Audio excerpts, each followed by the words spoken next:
Assalamualaikum warahmatullahi wabarakatuh. Perkenalkan, nama saya Meisi, NPM E1D018025, Program Studi Agribisnis, Jurusan Sosial Ekonomi Pertanian, Fakultas Pertanian, Universitas Bengkulu. Baiklah, di sini saya akan mempresentasikan tugas dari mata kuliah Pembiayaan Perusahaan Pertanian, yaitu tentang modal perusahaan. Di sini kita akan membahas tentang jenis-jenis modal. Modal terdiri dari dua jenis, yaitu modal sendiri dan modal asing. Modal sendiri adalah modal yang didapat atau berasal dari pemilik perusahaan dan yang tertanam di dalam perusahaan untuk waktu yang tidak tertentu lamanya. Modal asing. Modal asing adalah modal yang berasal dari luar perusahaan yang sifatnya sementara bekerja di dalam perusahaan. Selanjutnya yaitu modal asing atau pinjaman. Modal asing atau pinjaman terdiri dari tiga bagian, yaitu pinjaman jangka pendek, pinjaman jangka menengah, dan pinjaman jangka panjang. Pinjaman jangka pendek yaitu pinjaman yang jangka waktunya kurang dari 1 tahun. Pinjaman ini terdiri dari 4 bagian, yaitu rekening koran, kredit dari penjual, kredit dari pembeli, dan kredit wesel. Pertama yaitu rekening koran.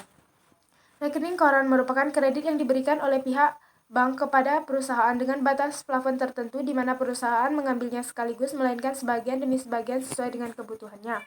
Dua yaitu kredit dari penjual. Kredit dari penjual adalah kredit perniagaan yang terjadi apabila penjualan dilakukan dengan kredit. Tiga yaitu kredit dari pembeli. Kredit yang diberikan oleh perusahaan sebagai pembeli kepada pemasok dari mentahnya atau barang lainnya.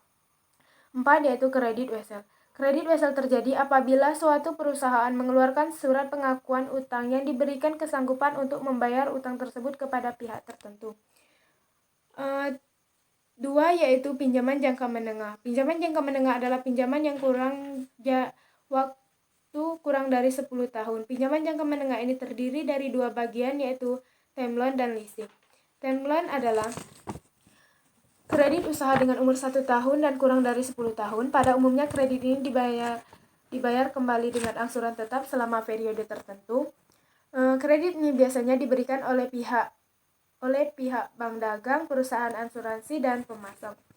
Leasing yaitu bentuk lain dari pinjaman di mana hanya diperoleh hak penggunaan atas suatu aktiva tanpa disertai hak milik. Tiga yaitu pinjaman jangka panjang. Pinjaman jangka panjang adalah pinjaman yang jangka waktunya lebih dari 10 tahun. Pinjaman ini terdiri dari dua bagian, yaitu pinjaman obligasi dan pinjaman hipotek. Pinjaman obligasi adalah pinjaman untuk jangka waktu yang panjang di mana debitur mengeluarkan surat pengakuan hutang yang mempunyai nominal tertentu. Pinjaman hipotek. Pinjaman hipotek adalah pinjaman yang jangka waktu di mana kreditur diberi hak hipotek terhadap suatu barang yang tidak bergerak.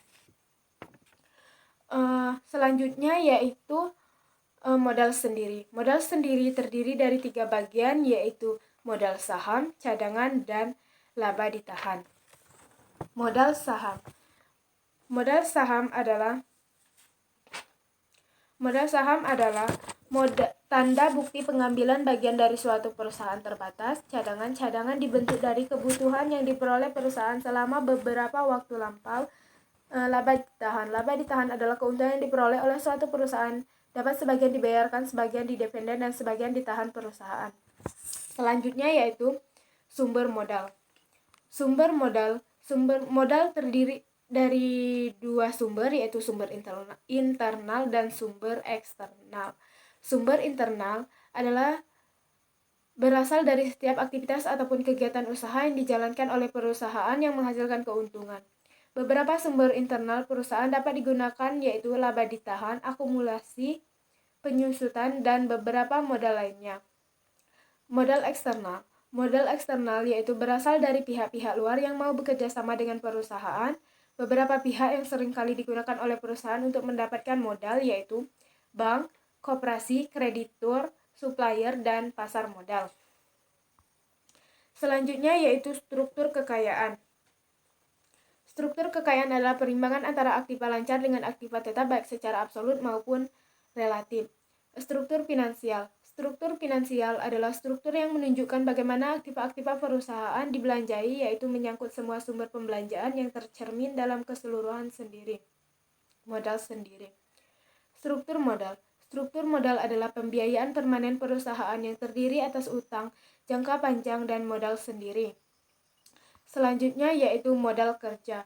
Apa itu modal kerja? Modal kerja adalah modal yang diperlukan untuk perusahaan dalam membiayai semua kegiatan bisnis sehingga bisnis dapat berjalan dengan lancar. Selanjutnya yaitu konsep modal kerja. Modal kerja terdiri dari beberapa konsep, yaitu konsep kuantitatif, konsep kualitatif, dan konsep fungsional. Konsep kuantitatif. Konsep kuantitatif adalah jumlah aktiva lancar atau yang sering disebut dengan gross working capital atau modal kerja kotor. Konsep ini biasanya digunakan untuk mencukupi kebutuhan dana operasional perusahaan yang bersifat rutin atau jangka pendek.